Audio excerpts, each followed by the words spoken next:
I stared at my father's text message one last time. After your behavior at Christmas, you're not welcome at family dinners anymore. Don't bother coming to Golden Fork on Sundays. We don't want to see you. The irony made me smile. Golden Fork wasn't just their favorite restaurant chain. It was one of my latest acquisitions. The $5 billion deal had closed quietly last month. Another silent addition to my growing empire. The behavior they were so upset about? I dared to suggest that my brother Michael's investment scheme sounded illegal. Turns out I was right. The SEC was already investigating him, not that my family would listen. My phone buzzed with another message, this time from my mother. How dare you accuse your brother of fraud? Until you apologize, you're not part of this family. If they only knew that their precious Golden Fork was just a small part of my $40 billion restaurant and hospitality group. Or that their son's brilliant investment opportunity was on my corporate legal team's radar for months. I checked my watch, a subtle Patek Philippe worth more than their house, and made a decision. It was Sunday 6 p.m. Time for their weekly family dinner at Golden Fork's flagship location. Sarah, I called to my executive assistant, have the car brought around. The Honda or the Rolls, Ms. Morgan? The Honda. I smiled. Let's keep things interesting. I smoothed down my simple black dress, a custom Chanel piece that cost more than their monthly mortgage, and headed for the elevator. My shabby office, as my sister Kate loved to call it, occupied the top 3 floors of the Morgan Tower downtown. Not that they'd ever visited. 20 minutes later, I pulled into Golden Fork's parking lot, noting my family's cars already there. Dad's leased BMW, Michael's flashy Porsche he couldn't really afford, Kate's suburban SUV. They'd be at their usual table, the one they thought was the best in the house. As I walked in, Thomas, the maitre d', rushed forward. Miss Morgan. We weren't expecting you tonight. Shoo, I pressed a finger to my lips. I'm here, unofficially. My family's here. Understanding dawned in his eyes. He'd been there when I'd signed the acquisition papers, had watched me personally redesign the entire menu and restaurant concept. They're at table 7, he whispered. Your brother just ordered the wine, the house red. I suppressed a smile. The house red was actually a vintage I'd personally selected, worth hundreds per bottle. Not that they knew that. Give me table 8, I said quietly. The one with the perfect view of their table. Of course, Madam Owner. I settled into my seat, accepting the real wine list, the one reserved for VIPs that included bottles worth thousands. Through the elegant partition, I could hear my family's conversation clearly. Can you believe her nerve? That was Kate, always ready to criticize. Accusing Michael of fraud. As if she knows anything about business. Michael's laugh carried across the restaurant. Pretty rich coming from someone who couldn't even keep a real job. What's she doing now? Some pathetic consulting thing. If they only knew that pathetic consulting thing was Morgan Global Enterprises, currently valued at over $100 billion. The consulting office was just a front for my real operations. At least she's not here to ruin dinner, my mother sniffed. I told the staff we're her family, you know. They seemed impressed. I caught Thomas's eye and nodded. Time to begin the show. He approached their table with his most professional air. Good evening. I understand you're the Morgan family. Yes, my father said proudly. Alexandra Morgan is our daughter. Though we're not speaking to her right now. Ah, Thomas's eyes flickered to where I sat. That's interesting. Shall I bring the owner's special menu? Owner's special? Kate perked up. Well, as her family we should get that, right? Of course, Thomas kept his face carefully neutral. And perhaps Madam would like to select something from our private wine cellar? As Miss Morgan's family. Absolutely. Michael puffed up. Bring us your best bottle. Very good, sir. I'll have Jacques bring the Chateau Lafite Rothschild 1982. Ms. Morgan personally selected it for our collection. I could see their confusion beginning to build. How did their unemployed daughter know enough about wine to select for a major restaurant chain? And shall I inform Chef Marcus that you're here? He always likes to prepare something special for Ms. Morgan's guests. My father's brow furrowed. The head chef knows Alexandra? Oh yes, Thomas replied smoothly. She's quite involved with our operations. Just then, every phone at their table buzzed simultaneously with a breaking news alert. I watched as they reached for their devices, confusion turning to shock as they read the headlines. Breaking news. Morgan Global acquires Golden Fork Restaurant Group in $5 billion deal. Mystery CEO expands empire into dining sector. Wall Street stunned as Alexander Morgan reveals latest acquisition. The sound of shattering glass cut through the sudden silence. Kate had dropped her water glass, sending crystal shards across the pristine tablecloth. Perfect timing. I stood up, smoothing my dress, and walked slowly toward their table. "Hello, family," I said softly. "I believe you're sitting at my table." The silence at the table was absolute. 5 faces stared up at me in varying stages of shock and disbelief. My mother's perfectly manicured hand clutched her pearl necklace, the one she'd bragged about Dad buying her last year. I'd bought the entire jewelry chain where he'd purchased it 2 months ago. This is some kind of joke," Michael finally managed, his face turning an interesting shade of red. "You can't own Golden Fork. It's worth billions."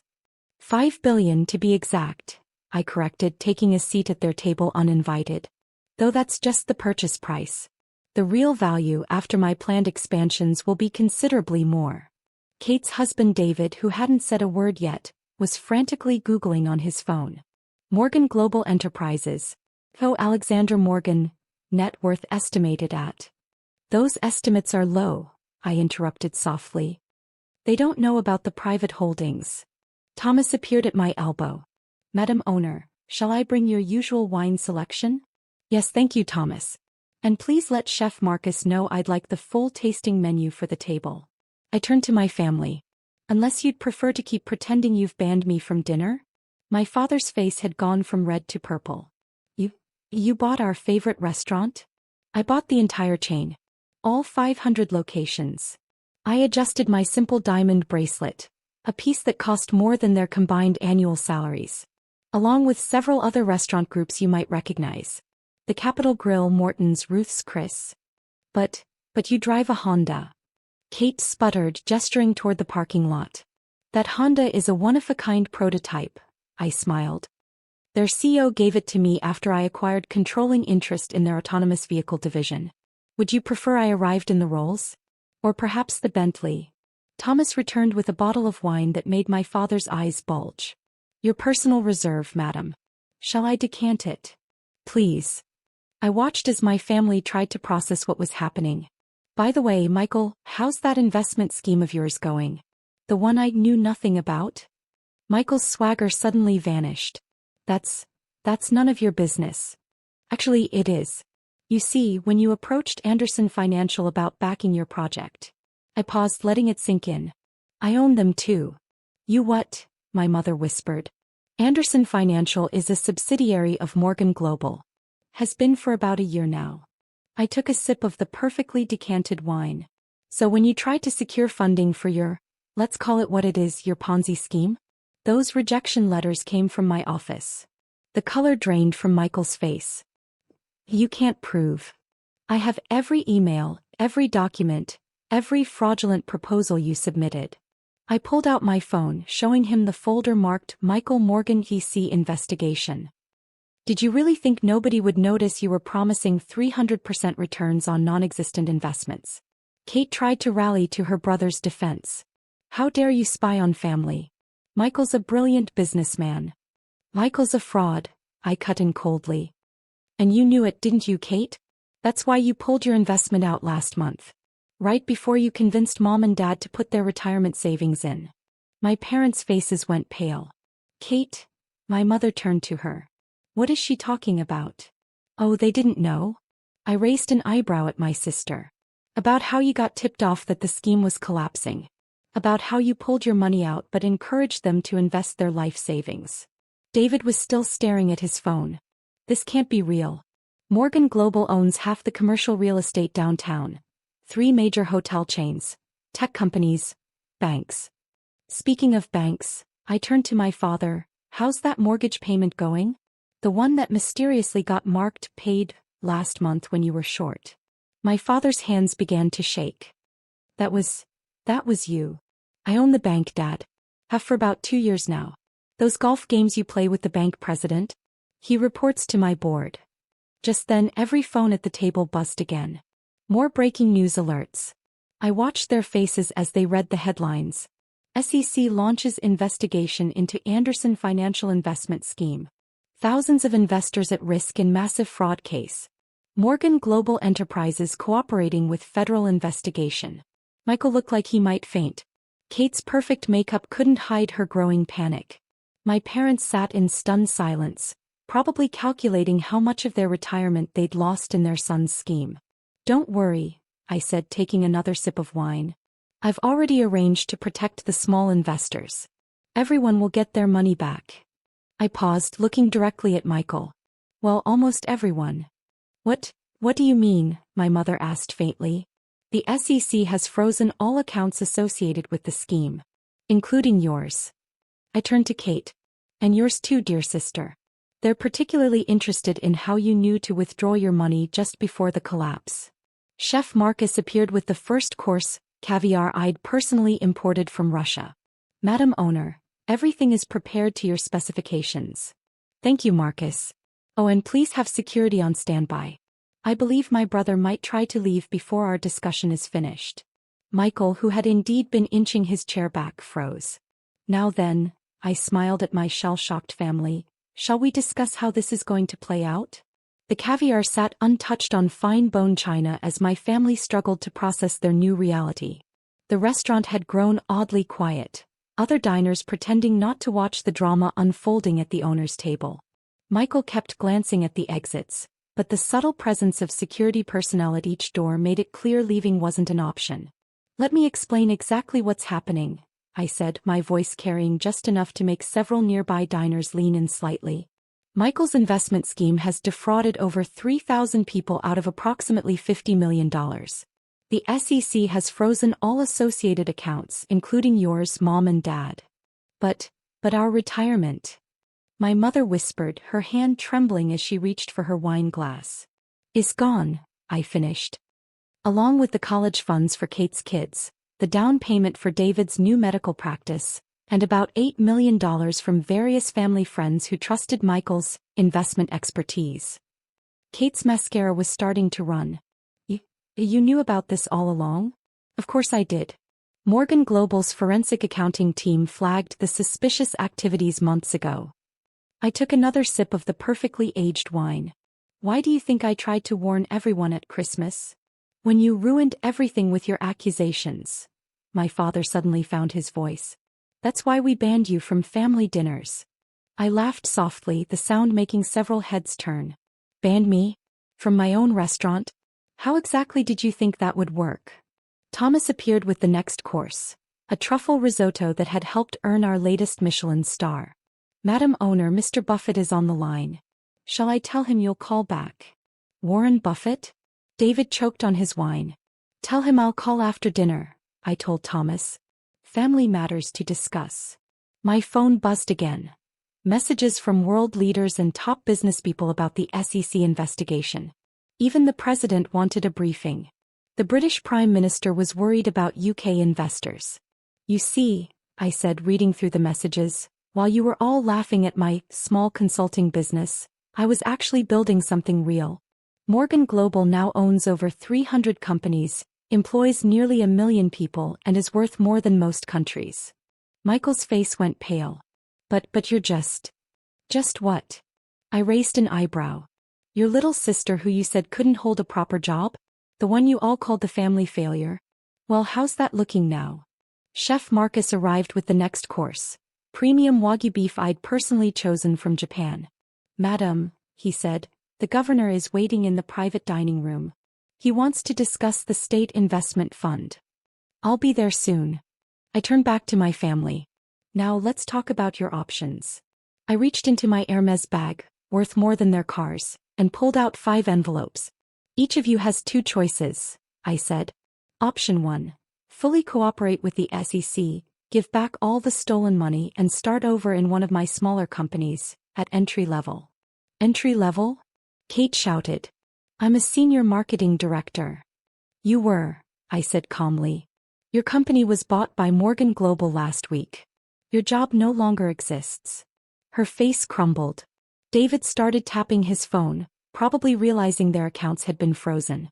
Option 2, I continued, is to deal with the consequences alone. The SEC is very interested in how you helped hide the fraud. We didn't know anything, my mother cried. Really? I pulled up some emails on my phone. Then what about these messages you sent to investors, saying Michael's plan was making you huge profits? My father's hand trembled as he reached for his envelope. What are you really offering?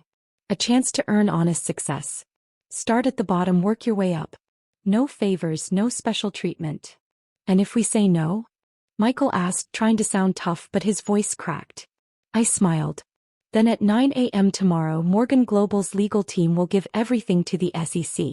Every email, every phone call, every shady transaction. Including those hidden offshore accounts. Offshore accounts? Kate turned to Michael. You told me my money was in a domestic fund. Oh, he didn't mention the Cayman Islands? I said. Or that he used your children's social security numbers to open fake accounts? Kate looked shocked. Michael, tell me you didn't. He did, I said. He also used Dad's company, Mom's charity, and a bunch of other family businesses in the scam. All of them are now being investigated. The room went silent. Even the other diners had stopped pretending not to listen. You have until midnight to decide, I said, standing. Choose wisely. Wait, my mother called after me. Why didn't you ever tell us who you really were? I turned and looked at them. I tried. Many times. But you were too busy mocking my career and praising Michael's genius. You didn't see your daughter was building a global empire. And now, my father asked quietly, now you can either humble yourselves and start over, or deal with the fallout. I straightened my Chanel dress. And by the way, you were right. I won't be coming to Sunday dinners anymore. I'll be running my corporation. As I walked toward the private dining room to meet the governor, I heard Kate crying. Michael was frantically trying to unlock his frozen accounts. My parents sat in silence, stunned. Thomas, my assistant, walked beside me. Shall I send their dinner bill to their frozen accounts, Madam Owner? No, I said with a small smile. This one's on me. Call it a goodbye dinner. My private phone buzzed. A message from my CEO. Asian markets open in an hour. Ready to change the world again. I looked back one last time. They all stared at their envelopes, unsure what to do. Always, I replied. Because true power isn't about crushing those who hurt you. It's about giving them a second chance, even if they don't deserve it. And this was just the beginning.